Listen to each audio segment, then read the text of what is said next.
الرحمن الرحيم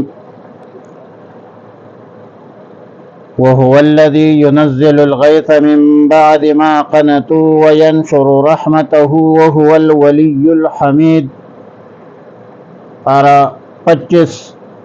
سورہ الشورى رکوع 3 رکوع 4 آیات نمبر 28 تا 29۔ هو الذي ينزل الغيث من بعد ما قنطوا، دراصل بسا اوقات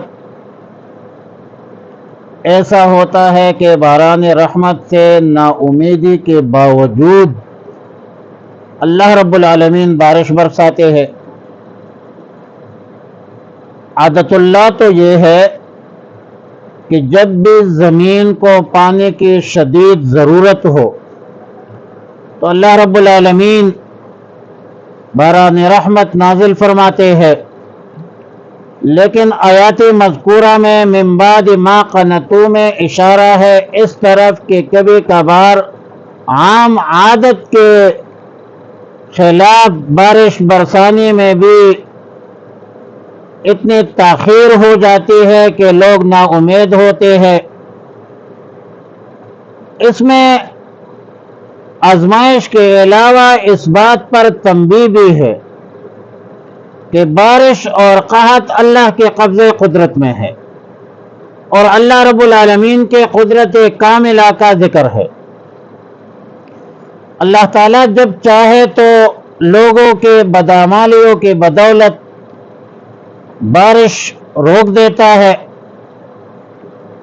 تاکہ لوگ اللہ کی طرف متوجہ ہو کر عجز و انکساری کا مظاہرہ کرے۔ اور ایک بات اور کہ من بعد ما قنطوا سے مراد اللہ کے رحمت سے نا امیدی نہیں ہے، کیونکہ اللہ کے رحمت سے نا امیدی کفر ہے۔ نا امیدی سے مراد بئی مقام اپنے تدبیر نا امید۔ ظاہر ہے کہ تدبیر و بندہ تقدیر زنت خندہ، اللہ کے ارادے اور ہوتے ہیں، انسانوں کے ارادے اور ہوتے ہیں۔ انسان کچھ اور سوچتا ہے، اللہ کو کچھ اور منظور ہوتا ہے۔ تقدیر کے پابند ہیں نباتات و جمادات، مومن فقط احکام الہی کا ہے پابند۔ عام انسان تو لمبے لمبے منصوبے اور اونچے اونچے خیالات پر بلند و بالا عمارات تعمیر کرتا ہے، لیکن ظاہر ہے کہ کن فیکون ذات تو ذات باری تعالیٰ ہے۔ یفعل ما یشاء، اللہ کی مرضی ہے جو چاہے کرتا ہے، اور یفعل ما یرید، اللہ وہ کرتا ہے جس کا اللہ رب العالمین ارادہ فرماتے ہیں۔ لہذا من بعد ما قنطوا سے مراد اپنے تدبیر سے نا امیدی مراد ہے۔ اور ہمارے سامنے مسمیات والے جو ایک تدبیر کی دنیا ہے بارش کے حوالے سے، وہ بارش کے پیشن گوئی کرتے ہیں، لیکن آپ کو بارش جو ہے، بارش کے اثرات جو ہے بھی نظر نہیں آتے اور بارش ہوتی بھی نہیں ہے، تو لوگ کہتے ہیں یہ مسمیات والے جھوٹ بولتے ہیں۔ ہے تو وہ اپنے تدبیر کی دنیا میں تدبیر کے حد تک تو کچھ تدابیر کرتے ہیں، اطلاعات دیتے ہیں کہ ٹھنڈی ہوائیں داخل ہو گئی اور یہ ہو گیا اور وہ ہو گیا، لیکن میرے بھائی هو الذی ينزل الغیث من بعد ما قنطوا، یہ اللہ کے قبضے قدرت میں ہے، یہ ہمارے قدرت میں نہیں ہے۔ اور پھر ومن آیاتہ خلق السماوات والارض، اللہ کے الوہیت، ربوبیت اور وحدانیت کی نشانیاں ہیں زمین و آسمان کے خلقت، وما بث فیہما، اور جو کچھ اس میں پلایا ہے وہ ایک کائنات ہے، بہت وسیع کائنات ہے۔ اور فیہما من کل دابہ، دابت دراصل کل ما یدب علی الارض کو کہتے ہیں، جو اپنے اختیار سے زمین پر چلنے والے، حرکت کرنے والے ہو۔ بعد میں دابہ صرف جانوروں کے لیے استعمال ہونے لگا، آیت مذکورہ میں آسمان و زمین دونوں کی طرف نسبت کر کے فرمایا کہ اس زمین و آسمان میں اللہ کے بہت سی چلنے والی مخلوقات ہے، اور ان تمام مخلوقات کا خالق، مالک، رازق صرف اور صرف اللہ رب العالمین ہے۔ اب ظاہر ہے کہ زمین پر چلنے والی مخلوقات تو ظاہر ہے، نظر آنے والی چیزیں ہے، گائے ہے، بیل ہے، دیگر حیوانات ہے، حشرات ہے، لیکن آسمان میں چلنے والی مخلوقات سے مراد فرشتے بھی ہو سکتے ہیں، اور یہ بھی ممکن ہے کہ آسمانوں میں کچھ ایسے جانور موجود ہو جو ابھی تک انسانوں کے علم میں نہیں ہے، انسانوں کی رسائی وہاں تک ممکن نہیں ہے، وہاں تک رہ نہیں سکتے، جا نہیں سکتے۔ وعلی کل حال مقصد یہ ہے کہ نظام عالم کی مصلحت سے